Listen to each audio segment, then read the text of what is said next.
Everybody, it's Tyler here at WV Rocks, checking in team number 346. RoboHawks coming in from Chesapeake. A couple semi-finalist performances out of this team this year. And to help me speak more about this robot, by the way, Braden and Kush.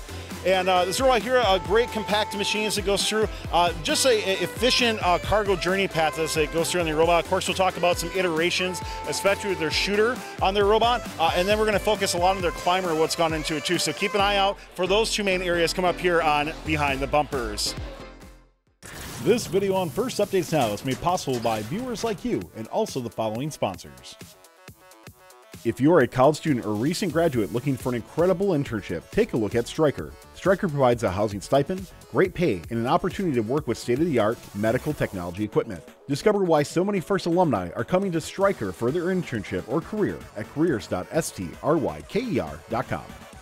Did you know that over 30% of the student population at Kettering University was in high school robotics? These same students have received a portion of over $7 million from robotics scholarships from Kettering University.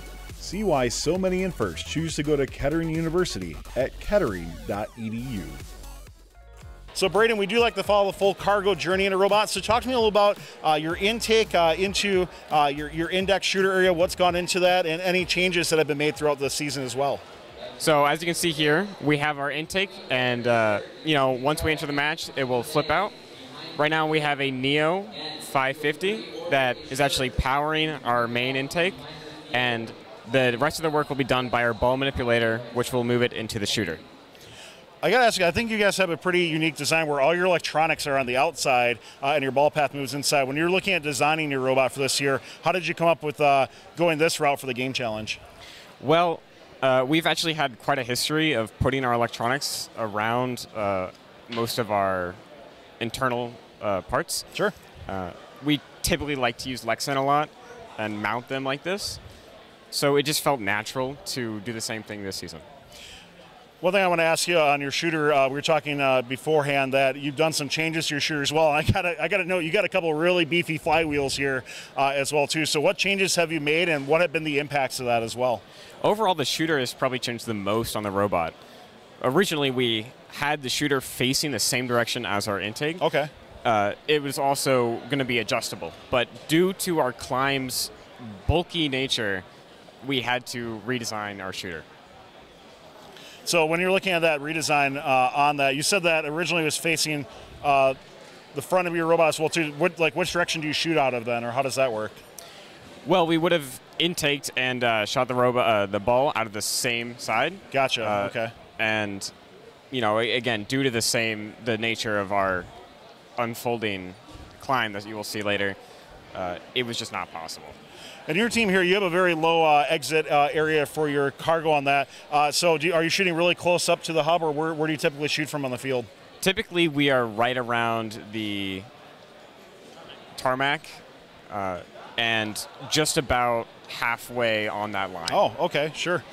From an angle-wise, this is all fixed angle as well too, right? So you typically, do you vary like the motor speed or anything like that, or how do you shoot from a little bit different areas? Well, as for right now, we really only do tarmac, so we are doing a set speed. Okay. We've messed around previously with using different speeds to shoot from different locations, but overall it didn't really matter that much, and we felt that the tarmac being so open was actually still fine to go with. Makes sense on that.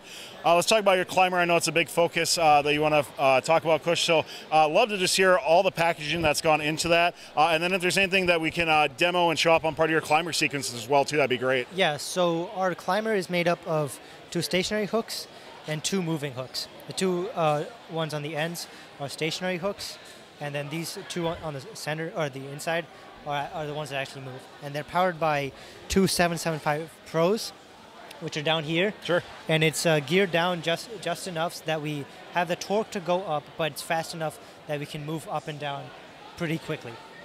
What's kind of your climb time right now? Like, what's your optimal amount of time to get up? It's about 30 seconds right now. Okay. But we haven't actually gone full motor speed yet, so we can actually go faster. So how fast are we going to see here at WV Rocks then? Right now, we're aiming for 30. If we feel that we are comfortable, it might go up to about 25, maybe even 20. All right. Can we demo some of the climber and just kind of walk us through the sequence as it goes through? Yeah, let's go. Okay. So, go ahead. So this is for to get onto the second bar. So we'll go up and then we'll drive back and hit it, and then we'll come back down, and then go up, and then we'll extend our pneumatics, and then we'll climb up, and then we'll bring it back down. And so when we retract here, these hooks are hooked onto that second thing, and then these hooks will just let off as we come back. So then we'll be climbing on just these two, and then we'll hook back on. Go ahead. Yeah, you go. So we'll retract, and then we'll hook down, and that will get us to the third bar, and it's the same sequence for the fourth bar. It's really interesting that just watching this, I didn't think that this entire assembly would move here, so that's pretty cool. Yes. To see from a packaging wise. Have you seen that makes you not sway as much or anything like that? That's what I would visualize out of this. So the sway isn't really noticeable. Yeah. Because as we're retracting, we don't sway too much, and we also have this grip tape here. We have the grip tape up here, which also helps to grab onto the bar and doesn't let us move too much. So 346, thanks a lot for taking the time to tell us about your robot and what's gone into it. Looking forward to your performance here at WV Rocks, and of course future seasons too. Thanks a lot. Thank you. This video on First Updates Now is made possible by viewers like you and also the following sponsors. Did you know that over 30% of the student population at Kettering University was in high school robotics? These same students have received a portion of over $7 million from robotics scholarships from Kettering University. See why so many in First choose to go to Kettering University at kettering.edu. If you are a college student or recent graduate looking for an incredible internship, take a look at Stryker. Stryker provides a housing stipend, great pay, and an opportunity to work with state-of-the-art medical technology equipment. Discover why so many First alumni are coming to Stryker for their internship or career at careers.stryker.com. Don't forget to like, subscribe, and ring the bell to stay up to date on our new videos. Keep the conversation going and provide your input to our content. Watch our live shows at twitch.tv/firstupdatesnow. Join our Discord at discord.gg/firstupdatesnow, and check out Fun FTC on Facebook, Instagram, and Twitter, and First Updates Now on Facebook, Instagram, TikTok, and Twitter.